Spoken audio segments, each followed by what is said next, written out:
Bonjour à tous, je vous retrouve aujourd'hui pour un atelier ouvrir une bouteille de vin, les procédés, les techniques de base et ce qu'il faut éviter de faire quand on est un serveur professionnel et on s'occupe du service du vin auprès d'une clientèle. Donc j'ai sélectionné une bouteille de vin, on est sur une appellation Pécharmant, donc c'est une appellation Pécharmant contrôlée, c'est un vin qui nous vient du côté de Bergerac, on est dans le vignoble du sud-ouest du côté de la Dordogne et de Périgueux. Voilà. Peu importe, l'atelier reste le même, que ce soit n'importe quelle bouteille.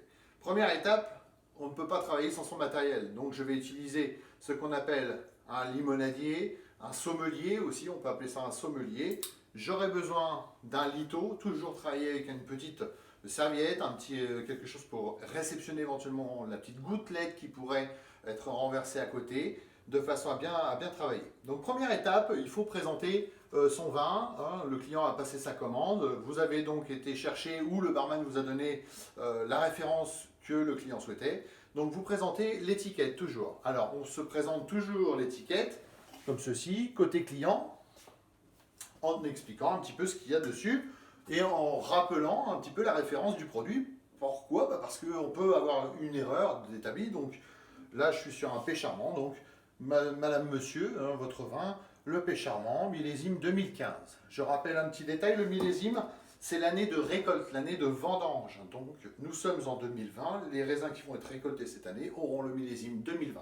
Ce n'est pas une obligation d'apparaître sur l'étiquette, mais ça permet quand même d'informer le client hein, du millésime de ce vin.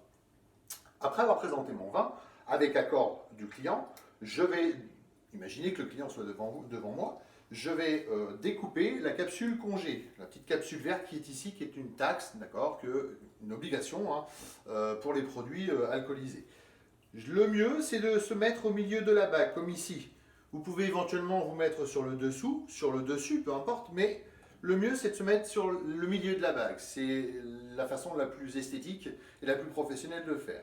Vous n'avez en aucun cas besoin de tourner la bouteille. Il ne faut pas tourner la bouteille. Il faut tourner autour avec votre petit couteau du limonadier, comme ceci, de façon à décoller la capsule congé. Donc n'hésitez pas, hein. Vous pouvez tourner plusieurs fois. Alors il n'y a pas mort d'homme si vous coupez en dessus, au-dessous, etc. Du moment que c'est fait esthétiquement et que c'est fait professionnellement. Une fois que j'ai fait mon tour, je fais une petite encoche vers le haut, ce qui me permet donc de décoller théoriquement ma capsule congé. Voilà, comme ceci. Vous voyez, elle vient toute seule, pas besoin de se forcer. J'essuie un petit peu le résidu, parce que maintenant je me déboucher ma bouteille de vin.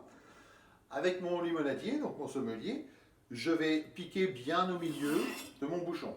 Pas besoin de se courber dans tous les sens. Une fois que vous êtes bien piqué, bien fort, il n'y a qu'à faire descendre. Ça va faire un peu de bruit, hein, c'est comme ça. L'idée, c'est de se mettre dans cette position-là. Si vous êtes dans l'autre sens, vous allez vous cambrer. Si vous êtes face au client, comme ceci, et vous avez la chance de travailler avec du matériel professionnel, donc avec deux petits crans. Le premier cran, je le mets sur le bord de mon goulot, et je vais tirer verticalement, une fois. Le deuxième cran, pareil, je vais envelopper avec ma main, comme ça, pour bien tirer verticalement, donc pas besoin de se cambrer dans tous les sens. Et quand je sens que mon bouchon est arrivé presque à l'issue et à la fin de sa longueur, je vais faire quelques petits à-coups comme ceci. Alors attention, le bouchon risque de casser, hein, donc il faut faire très attention. Et je ne dois pas entendre de... D'accord, là, on est des professionnels. Donc si je vois que mon bouchon ne vient pas très bien, je peux en donner un petit coup hein, dedans, c'est pas un problème. Je vais aller le rechercher un petit peu plus loin. Voilà.